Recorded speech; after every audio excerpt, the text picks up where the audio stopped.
My name is Christina. I'm 32 years old and I have PCOS. Hello everybody. If you're new, hi. I'm obviously Christina. I just mentioned that before. If you are returning, welcome back. I hope you enjoyed the last couple videos where we were talking about things. Also, if you are new, you should probably go back to the other three videos now that I have put up about PCOS. It's pretty important information and it'll help you with what I'm going to talk about now. So the other day I was sitting down with a friend, and they were friends of ours who just came back from a trip, and they were asking me, they were like, so how's the videos going? I said, fine.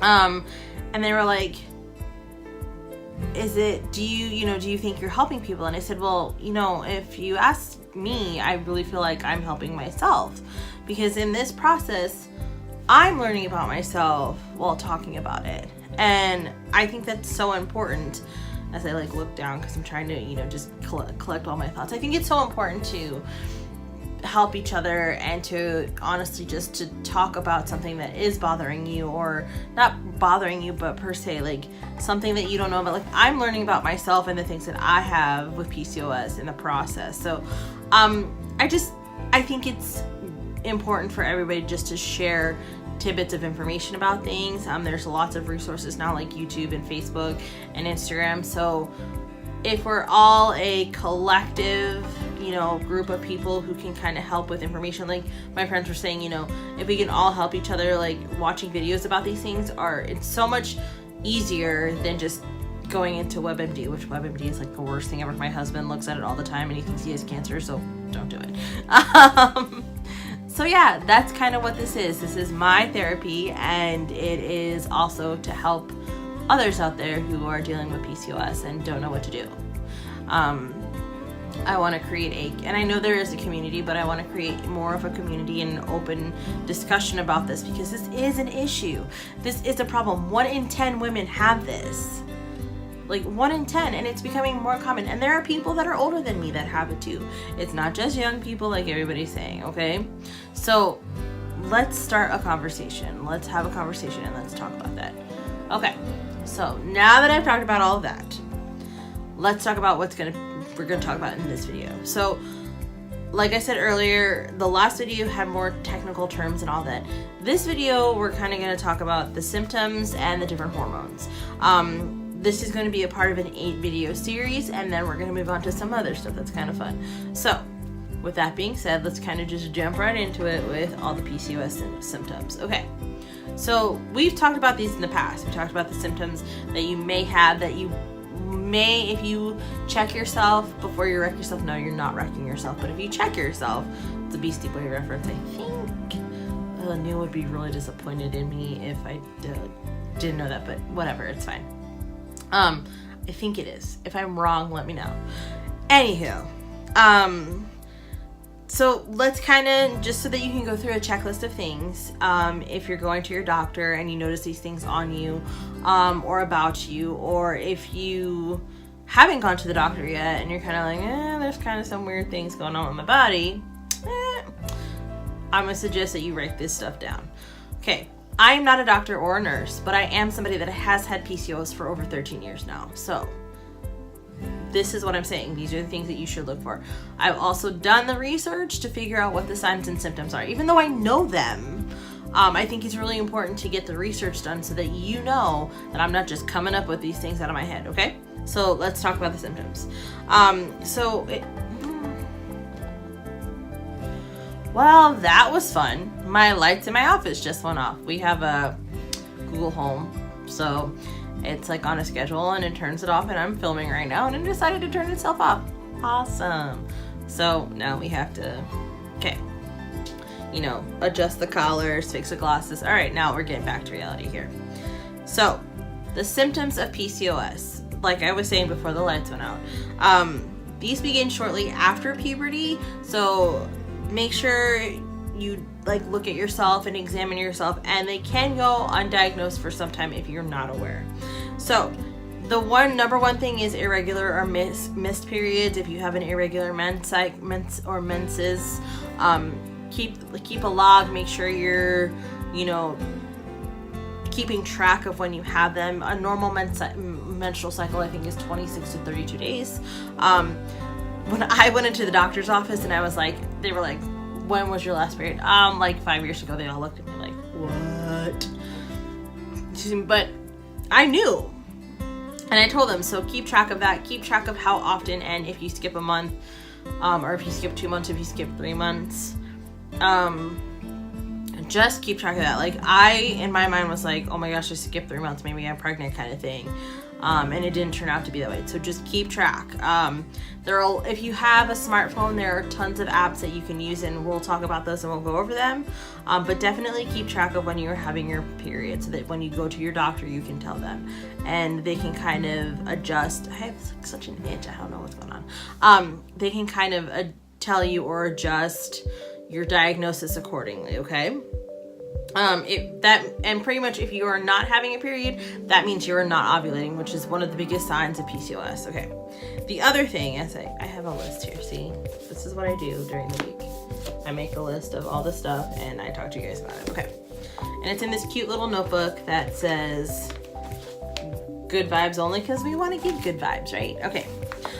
So the things that I've talked about before too: weight gain, fatigue, unwanted hair growth. Mine, and I'm going to be really honest with you, tends to be under my chin, sometimes on my chest, and sometimes on my shoulders. I never really get it on my ears or anywhere else. Sometimes I did. So I should have known this early on. When I was younger, like 13, I had sideburns that would grow in right here, like a lot. My mustache isn't that bad, but like I had really bad, like, long sideburns, and I have to like shave them. Sometimes I get hair like on my face right here from like my moles and stuff, but like I have to pull them. It's annoying. I use a razor to like shave my chin and my face. I'm gonna be 100% honest with you, because like this is what I am dealing with, and it's embarrassing for me. Like, I'm so embarrassed. I don't really have any anywhere else, but like I don't want to walk around like, you know, there was an article about embracing, like, this lady had, like, you know, in The Greatest Showman, whatever, she has like a beard, and this lady in real life has like a beard, and she's like, I embrace my facial hair, and I'm like, yo, more power to you, but I cannot do that. Like, I just feel like it's embarrassing for me. Like, I get so self-conscious about it. So especially because it doesn't blend in with like my face, like it definitely is like darker, and it does make me really self-conscious about it. So that's just kind of one of the things that you should look for. Also too, like in your chest area, if you have any like overgrowth in the chest. So sometimes I get some here too, on my chest, and like it's darker and it's really embarrassing. So like razors are really good, and like Venus makes this thing where you can shave. Like, it's so embarrassing, but like at least for me, maybe not for everybody else, but for me, I did not wear low-cut t-shirts for the longest time. I'm not a big like low-cut t-shirt kind of girl, so I don't really do that. But like I wear sweatshirts and I wear 2 shirts all the time to cover up. But I think as time is going on, like I'm learning how to fix that, and I have to shave that too, and it's annoying, but like it makes me very self-conscious. So just don't. What I'm trying to tell you is, if you have unwanted hair growth, you are not alone if you have PCOS, and don't feel like you should be embarrassed. I mean, I know I said I was, but like I have figured out a way to deal with it. You can also talk to your doctor about the hair growth thing if you're uncomfortable. I would highly suggest that. The other thing too is like thinning hair. My hair's a mess right now, but I'll take it down just to show you. Like, clearly my hair is not thinning at the top here, but like sometimes, and it looks really thick like right now, but like sometimes when I pull at the bottom, like there will be strands that come out, especially in the shower. And so that kind of is like, I have a little bit of thinning hair, a little bit too, like, as I get real close, like sometimes on my hairline right here, but I think that's because I put my hair in a bun all the time, but like some of it might be like a little bit on the thinner side here, but not very much. So just keep an eye on how much of your hair is coming out in the shower, or is really like, if you've noticed like in your scalp, if you're seeing more of your scalp by your hairline, like right here, I probably have like a little bit of thinning. like right there in that patch. But just keep an eye out for how much is coming out or how much is thinning and how much of your scalp is showing or not showing, because that is something that you should talk to your doctor about it as well. Acne is another one. So I have a couple, like a little bit acne here and down here, some up here. I don't really get it as often anymore. I take this pill, this vitamin from Target called Ollie, and it's for flawless skin. So I try to like maintain and take care of my skin. But if you notice like you have lots of cysts, like I don't have them, but I do have like a cyst right here kind of. If you notice like you've had any cysts, like down here on your chin and your T-zones is like the biggest hormonal area, more so not on your cheeks, but your chin and your T-zone. So if you've noticed like you have a lot of chin acne or underneath here, or up here, definitely talk to your doctor about that, because that is part of hormonal acne. Not always on the chin here. This is mostly like sweat and stuff, or just the random ones. But I can tell you this, like my acne has gotten better as I've started taking these pills. But it's definitely like even if you have like a lot of back acne too, like that's something that you want to talk to the doctor about. If you have any mood changes, like it's not even like bipolar, but like if you're like, so the way that I describe this is, so, and I've talked about depression and all that, but like in the morning, sometimes I will get up and cry for no reason. I have no control over my tears. I try not to do it and hold it back, but like I would cry for no reason. I'm not sad or anything. It's just like, it happens. Like I could look at the TV and like nothing sad will be on the TV and I'll start crying and I have no idea why. So if things like that occur, you should probably talk to your doctor. Oh, I had another one in my mind that I was thinking about and now I cannot remember what it is. It's fine, it'll come back to me. Again, if you have like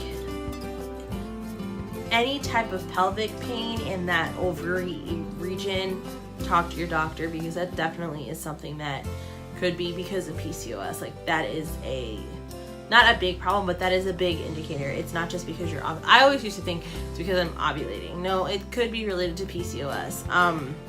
So that's something that you should talk to your doctor about too. If you have a lot of headaches, it could be too, like all these things just because you're not balanced and you're not like, your body's not aligned and you're not like on the same page. Like I get headaches pretty often. But when it's bad, like it's bad. It's not a migraine, but like it just hurts. Like I had a headache yesterday, which yesterday was Saturday. Today is Sunday. I had a headache yesterday and it hurt really bad and it was mostly up here. And it was like a migraine, but it wasn't a migraine. So things like that. If you're not sleeping properly, I tend to have this issue where my body can't shut off at nighttime. I don't know why, it just can't. So I'm not going to bed till late.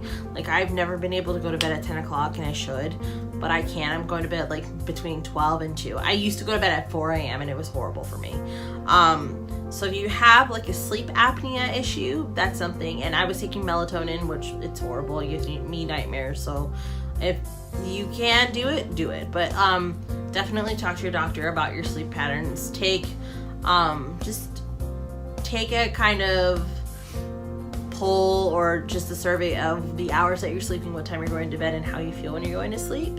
And the number one thing that they say is infertility. So that is definitely something, and that is going to be, I know I'm going to be repeating it over and over and over again, but seriously, like if you've been trying for a long time and you just cannot seem to get pregnant, talk to your doctor. Or if you're missing a menstrual cycle, like talk to your doctor, because this is like, that is every place that I looked, it said the number one issue was infertility. So definitely talk to your doctor. And I need to sidebar for a minute because I know I talked about like people in the media and healthcare and stuff like that, but I want to talk about something really quickly. And it's really annoying to me because this is something that needs to be fixed. I try not to get political on policies, whatever. But for most health insurances that are on the market right now, there is no coverage for infertility. None. And that really annoys the heck out of me, because if you want to get an infertility treatment, again, you're paying out of pocket. We're going to talk about this later, but right now it's on my mind because I'm currently looking for health insurance, and if I were to get insured with my husband, it would be like crazy expensive. So I have to find my own, and it's still crazy expensive. But my infertility treatments, if I wanted them, which we've talked about this, I can't shoot myself up every day, but even for PCOS, like some of that stuff is covered, but some of it might not be. That's insane. But there's other things under women's health areas that are covered. If you are going to cover one thing, you need to cover everything. Okay, it should be, for what I'm paying, that should be covered. And I just feel like that's such a disjustice to women that they are not getting coverage for their bodies, for infertility and for their bodies. Like, that's not cool. And it really like hits me hard, because you know that it's like I can't even explain it. Like, it's so expensive and there's no help. There's none. At least, you know, as far as health insurance wise. You know, when I went for my last visit to my gynecologist, she had a conversation with me and she was like, okay, so what are you in here for? She's like, are you in here, well, we know you have PCOS, but are you in here to get your period back? Are you in here for infertility? Because if you're here for infertility, well, you're not covered. If you're here to try to get your period back, some of those areas are covered. And that's when it got real for me. Now, my husband's insurance says that it might cover some infertility treatments, but I'm not on his insurance because it's wicked expensive.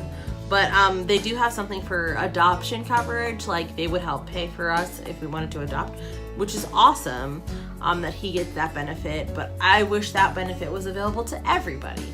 So if you are a woman who has PCOS and you want infertility treatments, let's have this conversation, okay? I'm just openly, I don't care what political side you're on, let's have this conversation. Okay, so with that being said, I'm now turning the page because we have other things to talk about. Okay, so we have talked about the symptoms of PCOS. We're not going to talk about the treatment for PCOS because that's going to be another video. Let's talk about your hormones, okay? This is a big thing, okay? Because your hormone levels really help decide and help tell if you have PCOS or not, okay? So and I'm going to butcher some of these names, so don't worry about it. These are the key things that you need to know, okay? So there's androgens. There's insulin, which I talked about. This is going to get repetitive. I'm just telling you now. It's going to get repetitive, and if you don't like the repetitiveness, I'm sorry, but these are all the main things, okay? Progesterone, testosterone, estrogen, and prolactin, okay? So, androgens or androgens or whatever. So,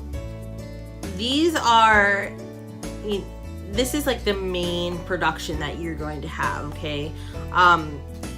This is part of it's also part of testosterone. And if you are listen to this, if you are a healthy female, 40 to 50% of your body's testosterone has this in it, okay? If you have PCOS, your body is overproducing this, which means that you probably have a lot of testosterone. Which is, and believe it or not, a lot of people associate testosterone as being just a male dominant like hormone or whatever, but it's not. It is actually in your ovaries, and it's in the adrenal cortex, and if you have PCOS, it's actually overproduced in your body. Keep that in mind, okay? Keep that in mind. Now, insulin. Insulin obviously is the glucose and all that kind of stuff. You will have high levels. You may have high levels of insulin if you have PCOS. I know I do. I'm not diabetic, but I'm pre-diabetic. I was, am, still, currently am. But getting better. And this, when you get your glucose test, they'll test you. There's going to be a series of other tests that they'll do. And everything is related here. So your andros, your testosterone, and your insulin are all related. they'll test you for everything. We'll talk about those tests, but it all kind of leads to one thing, into your diagnosis as to whether or not you have PCOS. The progesterone, which is what I've talked about, this is a huge type of steroid. And it's released, and it's supposed to stimulate and help you prepare for pregnancy in your uterus, but it's also something that that when you have PCOS, you're not, if I understand this correctly, you're not producing enough of it, and that's why they give you the pill progesterone, because that helps you have a period and that helps your body prepare for pregnancy. We talked about testosterone, so let's talk about estrogen now. Well, no, let's go to prolactin, because if you have PCOS, your prolactin, normal prolactin is between a 25 to 40 milliliter range, okay? So anywhere between there, if you're not producing enough prolactin, then check that off the list as part of PCOS, okay? Let's talk about estrogen, because this is something that I honestly just learned about estrogen, and I always thought that, like, and the way that it works with PCOS, I always thought that my body was not producing enough estrogen, but it actually turns out that it, obviously we know that it's a steroid and a hormone that's used in the female body for your maintenance. So it kind of just takes care of everything in there and helps you run. Excuse me, it's called estrogen for a reason, and it stopped there. My battery was low, so let's kind of get back to what we were talking about. It's called estrogen for a reason, because it is in the female body. It helps everything run, and most of the time, if you are in menopause, or if you have a menstrual, it says here disorder, but I don't like that word. If you're having some type of flare-up with your menstrual cycle, then your doctors would give this to you to take orally to help with that. But here's what this was the one thing I did not know about, okay? And I was really surprised by this. Excuse me, because I always thought that if you had PCOS, your estrogen levels were low. It's not true. There is something called estrogen dominance, and that is when you're not ovulating, but you continue to have high levels of estrogen and insufficient progesterone. Remember, we just talked about progesterone before then, which I find it hard to believe that if you have high estrogen, that you are producing low levels of progesterone. But it does happen. And it causes it, so I would probably say that this is also in correlation with endometriosis or endometritis, because what it happens is it causes that area of your body to become excessively thick, and that can lead to heavy or irregular bleeding. So I would think in my case, I probably have a lot of estrogen and not enough progesterone, and my lining is probably super thick that I'm just nothing's coming out, to be honest with you, and that's why it's not working. Or else I'm shooting blanks, and it's like, hey, you've got all these things going on, and we're trying to figure out how to get your body to produce the progesterone. So that's kind of all the hormonal stuff you need to know, and the symptom stuff. Like I said, write it down, go to your doctor, talk to your doctor, do not lie, be 100% honest with your doctor about what's going on with your body. That is the only way that they are going to be able to diagnose you properly and correctly.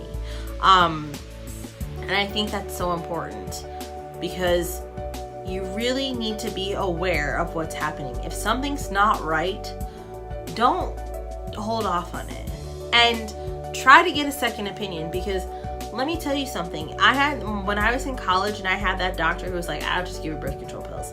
I was so naive. Like, I probably would have gotten a second opinion, but I didn't know. So this is what this is about. Knowing the signs and symptoms to look for, and knowing what the different hormones are. So when you go to talk to your doctor, you're like, this X, Y, and Z.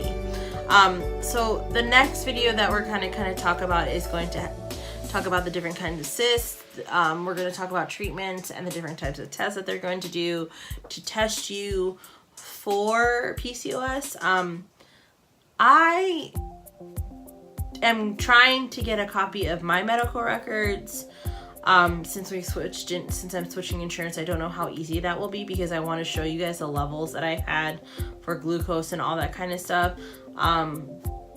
My previous insurer should have that on file, and I kind of just want to show you and talk to you about that kind of stuff, because I think it's so important. But that's kind of where this is. You know, I want to be upfront with you guys about, you know, the results that I've had, so that you guys know if you've had the same results, then either you're like, well, I have this, or I don't. And you can kind of, you know, compare to what the doctor has been telling you and kind of get a visualization of what the results should look like. Because let me tell you, when I saw them, I didn't know how to read them, and I had so many questions for my doctor. But again, this is what this is about. We're talking. So if you have any questions, comments, or if you think that I've done an inaccurate job of relaying any type of information, please let me know in the comments below, or reach out to me and tell me. If you have PCOS, I always end my videos this way. Don't feel like you're alone. There's a bunch of us out here who have it, and we would love to be there for you and support you. And I'm always open to making new friends and talking to people about this. I wasn't in the beginning, but now that I know that I have such a support system, I'm okay with talking about it. So I just want you to know that I am here for you if you need to talk. If you feel like you're alone and you're going through something, I'm here, we're here. We're not alone. You are not alone, and you should never feel like you are by yourself. Okay? There are tons of us out there who are going through the same thing, and as hard as it may be, we will always be there for you, to talk to you and to lift you up and support you when you are feeling down. So with that being said, I love you all. Thank you for watching this video. I hope you learned something, and I look forward to sharing more with you. All right, guys, I'll catch you in the next video. Bye.